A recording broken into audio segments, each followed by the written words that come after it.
শক্ত ধরনের কিছু নেই না? শক্ত ধরনের? শক্ত ধরনের বলতে বুঝতে পারলাম না। এই এটা নেবো আর কি। বাবু একটা দাও, আপনি উঠে বসুন না। না মা, আমি ঘেমে গেছি তো। ঠিক নেই, কোনো ঠিক নেই। দেখুন, আমি তো আপনাকে পয়সা না দিতে পারলেও আমি বাজার করে নিয়ে এসেছি। মানে ভগবানের ইচ্ছে, হয়তো ভগবানও চেয়েছিল যে আপনাকে আমি সাহায্য করি। ঠিক আছে, অবশ্যই। আমি জানি না তো যে আমি সহযোগিতা থাকলে এরকম তুমি করতে পারতো বলো?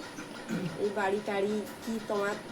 এটা আমার ভাড়ার বাড়ি, এটা আমার নিজের বাড়ি নয়। আমরা ভাড়ায় থাকি, একটা রুমেই আমরা ভাড়ায় থাকি। আমাদের নিজস্ব বাড়িও নেই। নিজস্ব বাড়ি কই? আমাদের নিজস্ব বাড়ি এতে কোলাঘাটেই। এখানে কাজ করে না?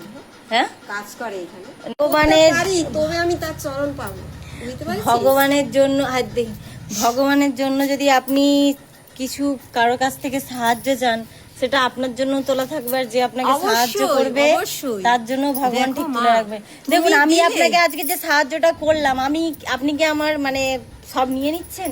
আমার মনে ইচ্ছে হলো, আমার শান্তি হলো, তাই আমি আপনাকে সাহায্য করলাম। কিন্তু আমি তোমার এই জিনিসটা বয়ে নিয়ে আমি সেবা দেব, প্রসাদ পাবো, আমারও লাভ আছে। আর তোমার তো আগে আছে, তুমি দিয়েছো, বুঝতে পেরেছো?